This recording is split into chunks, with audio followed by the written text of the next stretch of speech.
Finally, now that I took care of that snowman guy, I can finally take a break. Why do I even keep doors here anymore if everyone I meet is just gonna... Hi, my name's Rats. Don't worry, I'm not like evil or anything, I just wanna like hang out, I guess. Anyways, so I made this Pet Simulator fan game, and I just wanted to show you and ask if you like it or not. Oh sure, I like Pet Simulator, so there's nothing wrong that can go with this.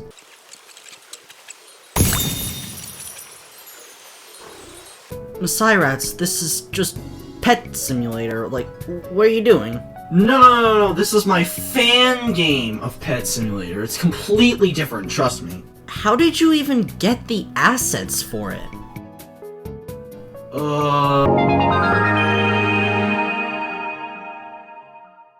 Modded games have always been a weird spot in the Roblox community. Modded games are basically games that steal assets from other ones and then change their own things to, I guess, try and have their own thing.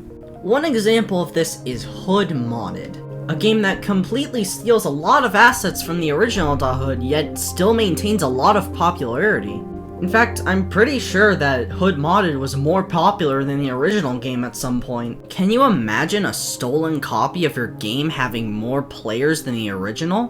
While there isn't any instance of this happening today, some modded games are still prevalent in Roblox today.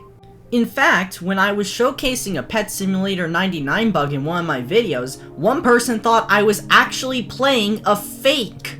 This realization that people are actually tricked into thinking that the real game is a fake inspired me to make this video in the first place. So that's what we're going to be doing today, reviewing fake popular games. This mod is called Old Pet Simulator X. It takes literally everything from the original game and changes stuff. There's a recreation of, I think, this one like leaked area from the game or something. It's here we learn the main gimmick of these modded games. You can actually buy pets with in-game currency.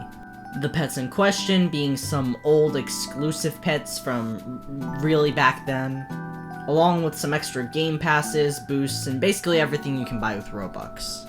They also add random eggs to the game with rarely any models to them. One thing I notice is this tag that says you may not keep these gems if the game is deleted.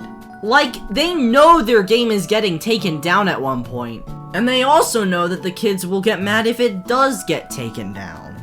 This is how I assume most modded games work, especially with simulators. Next up is Pet Simulator 99 R version, which took 150 billion years to load. Once it finally did though, this just flat out felt weird. Like, yeah, it was an asset flip of the original Pet Simulator 99, but it just didn't feel right. All of the GUIs just feel weird. Like, this doesn't feel like Pet Simulator 99, but it has the assets. It's like one of those uncanny kind of things. Like, it's just weird. And yes, this still has the buy stuff with currency stuff from the other game. I didn't get through much of it, but it just lacked a lot of the sounds and just charm that the original has. I have no idea what else it added either. Doors Modded just feels like the worst one. They just coded it so that you get infinite stuff, and it's just, everything feels so cheap. Giant rainbow admin button, random parts that make you donate. Besides that, the game is virtually the same. In order to even access a lot of the modded stuff, it's just Robux. This, in my opinion, is the worst type of modded games. The one that changes almost nothing, and then just expects you to pay Robux to access the things that they did change. Mining Simulator Modded has probably been around since forever. It contains every single event egg that was used in the game.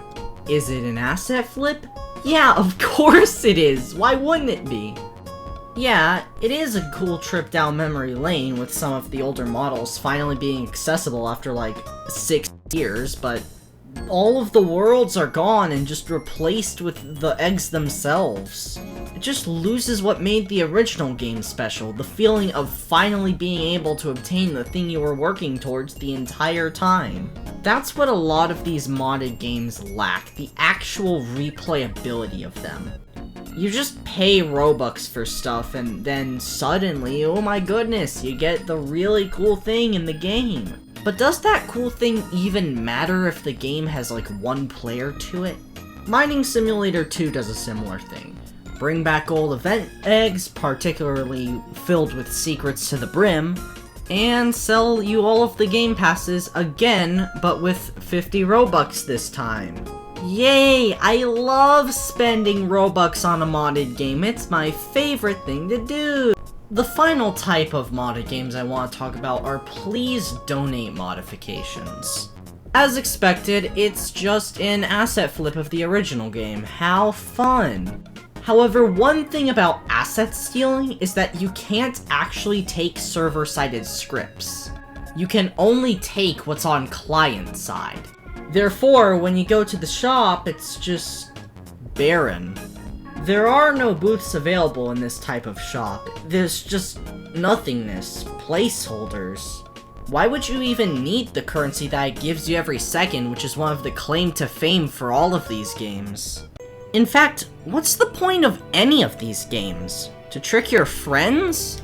I mean, I get it if you want to flex on your friends with a fake hatch, but at that point, wouldn't they already know if it's so prevalent? To any outsider, yeah, it's convincing, but it'll raise a few eyebrows, obviously. Then again though, is that really justification for stealing assets? Using exploited clients to basically steal someone's entire game for the sake of making a few Robux? Not to mention that you're running the risk of your game getting taken down, or worse.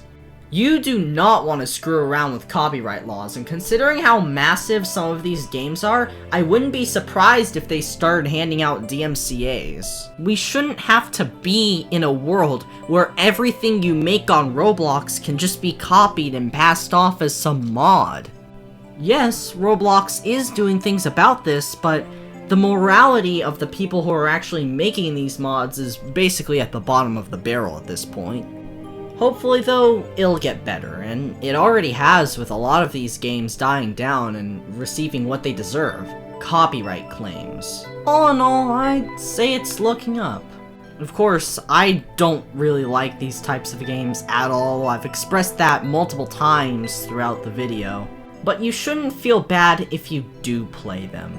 You get to play what you want to play, and while I personally wouldn't want to support these creators one bit, some people are still gonna do so. There are people young enough to play these. Either way, I hope you all enjoyed this little video, and I'll see you all next. So did you like it?